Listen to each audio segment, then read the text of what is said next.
Hey Nick, how you doing? Good. Mike, how are you? Good, good. How good did it feel? I mean, you didn't get everybody back, but to see the bodies come back, how good did that feel today? Yeah, I mean, it's good, Mike. We got to get out there and get through some things. I'm just, you're seeing some, you need some conditioning. Just need to get through fundamental things, really. Again, just foundations of our defense and things like that, and also just to get through basic sets, out of bounds plays, all those things, just to get them kind of, start to get them locked back in a little bit. But it was good to see most of the guys out there tonight. Could the guys who did come back, could you get them through a full practice, or like I don't know what condition they're in, or Yeah, I mean, it wasn't the longest or the most strenuous. There was some kind of planned tempo to the practice, let's put it that way. So, but yeah, just trying to get them some live action and then break that up with some 5-on-0 work and a little bit of live action and break that up again, things like that. now I don't know if you can ask this or answer this, but I'm going to ask it anyway. 4 of the 5 come back, or 3 of the 4 come back questionable, and 1 comes back doubtful. Is there a reason, or can you explain why, or do you know why? Well, I think there's still protocol conditioning things that they have to pass, and that's just it. And then when you go back and this kind of your first day back, you got to see how everybody reacts to that, later tonight and the next day, I think, Mike. Yeah. All right, got it. Thanks, Nick. Appreciate that. You're welcome. Thanks, Mike. We'll go to Doug. Good evening, Nick. How are you? Good, Doug. How are you? All right. Hey, what's it do for everybody's psyche just to see these guys? You wouldn't have had anybody in the same plane for 2.5 weeks or so. What's it do for the mood? Yeah, I mean, that's what it was like. Guys just showing up at the plane and mini celebrations, for each new guy that comes back, either coach or player. So it was, kind of just kind of a lot of good to see, man. Going on there, and then obviously, and on the court, it gives you, actually almost had a whole roster out there tonight. I was running some 5-on-0. I had to run 3 teams tonight, Doug, believe it or not. So that's a big jump forward there. Yep. But I would presume the mood has been a little bit bleak with 5 losses in a row and guys away from the team. And can it quickly get back to good feelings? Well, yeah, I think any old kind of win can change that in a hurry, right? I think, I think bleak is a little strong maybe, but, because just everybody understands we were trying to do our best with what we could do, right, under the circumstances. So there's takes a little bit of the angst off it, I think, right? And again, we were just hoping to try to pick one of those off, and we just kind of let one get away from us. And I think we're here now. We got everybody back, so it's time to try to start move forward and cautiously move forward a little bit, and start building again. Great, thanks as always for your time, Nick. Yeah, thanks, Doug. We will go to Eric next. Hey, Nick. Good evening. How you doing? Good, Eric. How are you? I'm all right, thanks. I know it's complicated because we're not saying whether they had the virus or not, but people who've had it have talked about, Jason Tatum, for example, talked about how long it took him to get his breath back, for example. Karl Towns talked maybe a bit more about the emotional impact. How careful do you as a coach need to be to make sure the team and you aren't asking anybody to do too much, especially at the beginning?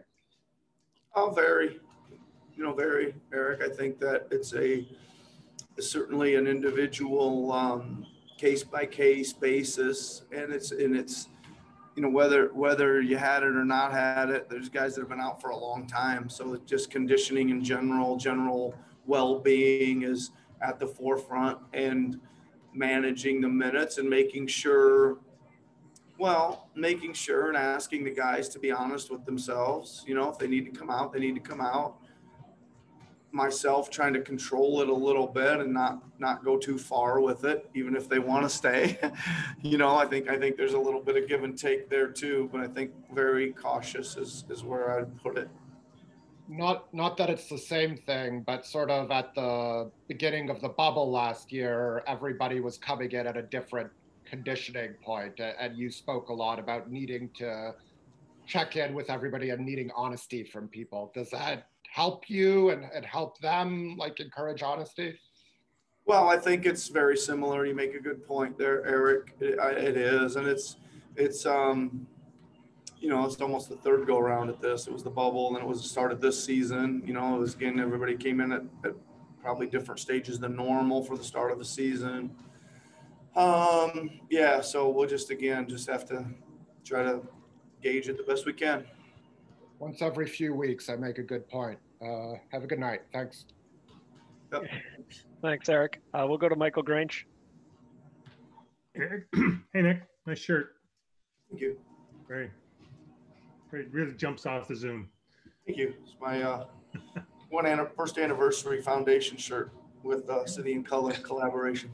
I like it. I'm so blown away. I forgot my question. How much work were the guys I know able to do independently? So I like when this all struck a year ago, like Peloton bikes were delivered to them, and we saw Serge working in his apartment. So were they able to get at least physical fitness covered? If they were at least physically able to do that, or some of these guys? Yes, I would say again, case by case. Yeah. All right. That was my question. Thank you. Okay. Thanks, Michael. We'll go to Josh.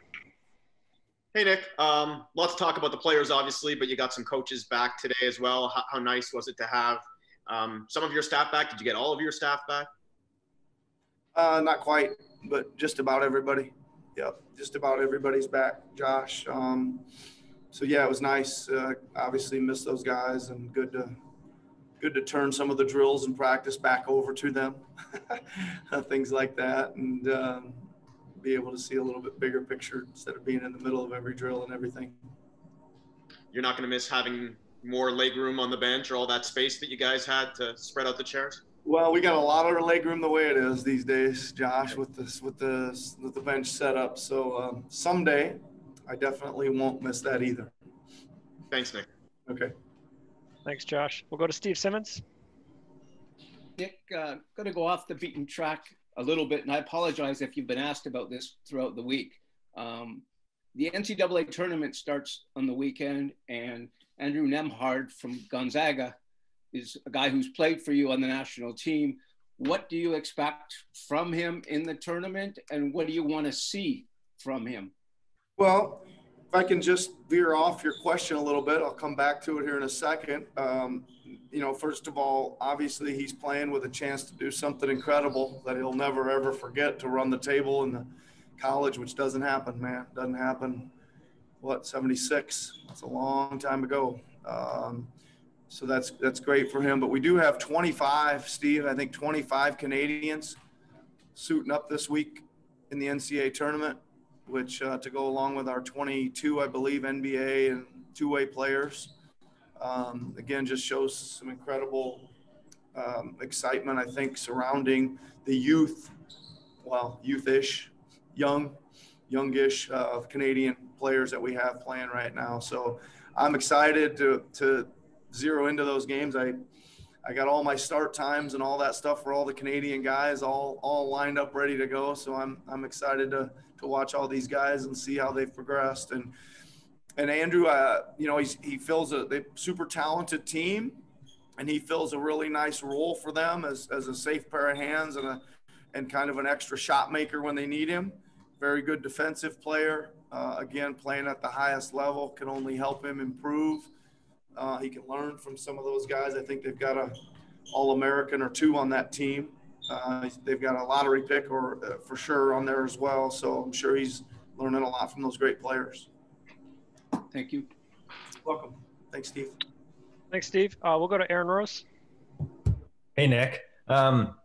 You got most of the guys back, but not everyone. I know you mentioned before that things were probably going to be a little staggered with their returns. Oh, no. Did I break up? Nope, you're still good. Can you hear me? I can, yes. Okay, sorry. Has OG, I don't know if you can tell us, but has OG been cleared for 1-on-0 workouts? It sounded like that was going to be coming up soon. Is he back in Tampa doing that stuff? Oh, he made the is trip. still He made the trip, Baron. And he has been cleared for that. Yeah, he's not going to play tomorrow, but he'll be ready. I believe everything goes okay. Again, it's not like you can say he's going to be ready, but I believe he'll be ready for the next one. So just to clarify, he cleared. So it sounds like there's multiple different steps to clear. He cleared some of protocols, but sort of not the final step to be cleared for games. Yep, there is multiple steps. Includes testing negative for a stretch. It includes cardiac testing. It includes getting on the court 1-on-0. It includes getting on the court again. So there's multiple steps there. So he's not far behind. Nope, he's here. Perfect. I brought him. I saw Thank him you. out there on the court today, somewhere over in the corner.